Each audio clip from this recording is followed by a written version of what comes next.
Welcome to Truth Seekers. My name is Mike Fishkin. Seated next to me is Jay Saylor.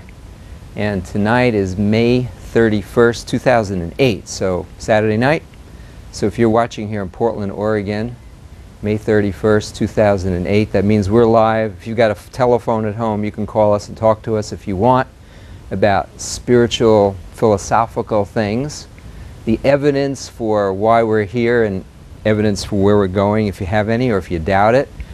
We've done a lot of study and discussion in these areas, and we think we've been given a lot to share. Of course, we can learn some things from you folks out there as well, as we always do.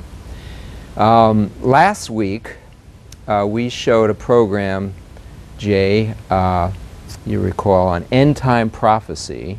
We showed film clips, and we're going to be showing more film clips from the same great film, Government-1, incredible 3-hour film. We're showing more film clips. We were showing film clips about the end times as prophesied in Scripture. Jesus said there'd be many people walking around the earth saying they're Christ or Christ consciousness. All you got to do is turn on Oprah Winfrey and you'll hear that we're all Christ consciousnesses. So yeah, with a lot of people walking around the earth saying that they're Christ consciousness. And don't you know that yet?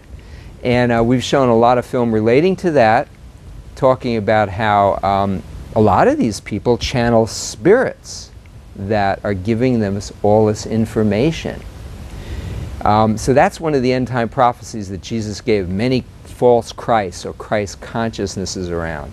He also said that Israel would have to become a nation again after being scattered around the whole earth for a long time before the end came. And that Persia, which is Iran, would be allied with the country north of the Black Sea, which is Russia, at the time of the end. All these things had to take place at once when the real stuff's going to hit the fan. And that's what we're going to talk a little bit about now, tonight, is about a one-world government concept that for the last 100 years, some of the most famous and influential people in the world, leaders of governments and others, have been talking about the necessity of having a one-world government.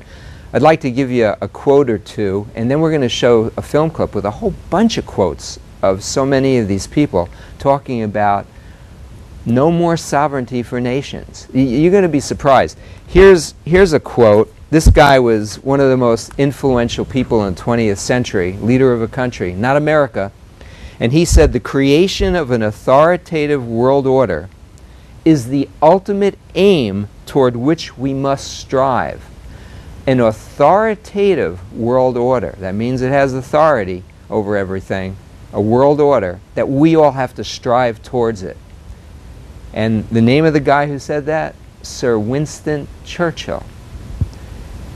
Here's the name of a guy who was he was a key figure under a president of the United States recently. His name, well, I'll give you his name in a minute. The quote is, "In the next century, nations as we know it will be obsolete.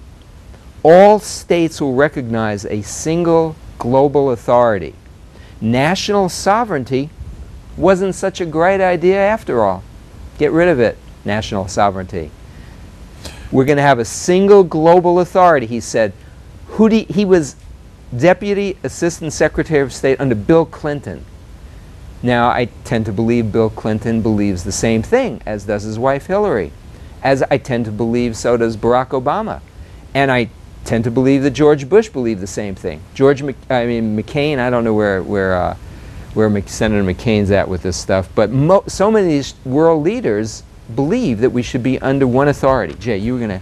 Well, I was just wanted to bring up evidence, Mike, as far as under that administration, and for all of us to look where NAFTA and CAFTA came into effect. Absolutely. Now, when you talk about we being a sovereign nation, and we were, and we have been, but when you start opening up the borders and now getting diversified and bowing to all these other cultures, now you take away that sovereignty, and you're bringing in more globalization or more room for that world order, or at least a section of the world to be under a full authoritative rule. And again, evidentially, Mike, it's there.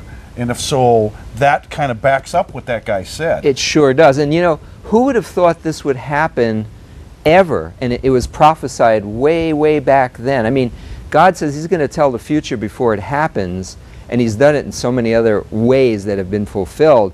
But we're seeing a lot of this end-time prophecy starting to come together, and a lot of it's been fulfilled already, like Israel becoming a nation again after a long time, said in the latter days, and Persia, Iran's going to be an enemy against them when they come together again, and allied with Russia and Libya. And I mean, all this was given before Islam existed, 1,000 years before Islam existed. And God said He's going to tell the future before it comes to pass, and that's the way we're going to know that this book is His true word, that it's absolute, and it's amazing. He said that, Jesus said that no flesh would have survived at the point when He's going to return.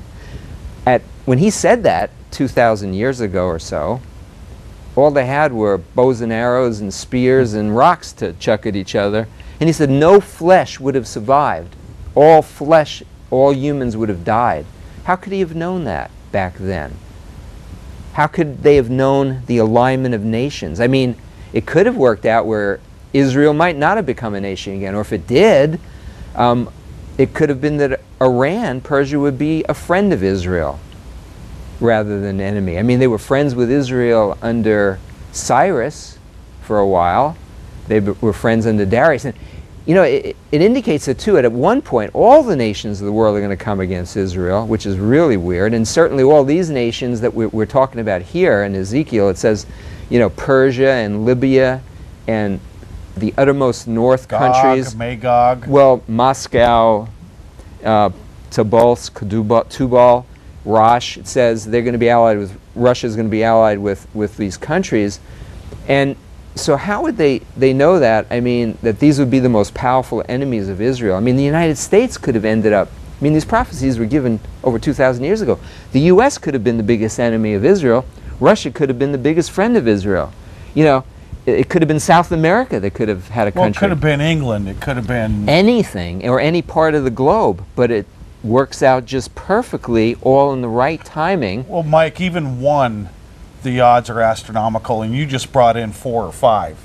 So, you know, mathematically, that 10 to the 100th power, for 6 or 7 of them to be exactly as was prophesied 2,500 years ago.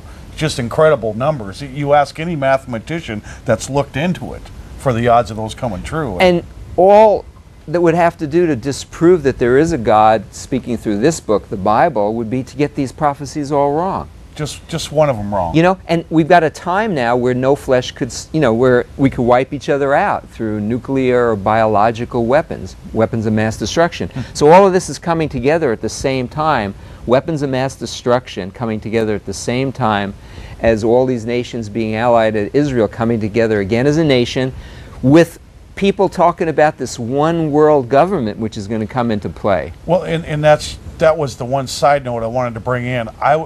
I would be dumbfounded to find one adult person out there who hasn't heard of globalization or some sort of global economy, especially to those that work. They see it. It's been brought into the workplace. You know, that 9002 thing they brought in for all companies to line up with, or whatever that was called. That came in 4 or 5 years ago, but right now it's moving so fast. Everybody's heard it, Mike, and I would be shocked to find one person who hasn't heard of going global. You know, and talking about that, Scripture indicates that this one world government is going to be like a confederation of 10 leaders, 10 big leaders. I'll be right with you, David. 10 big leaders of nations that are going to be confederate together. You know, Vicente Fox. I mean, look at the European Union. So you got Europe coming together.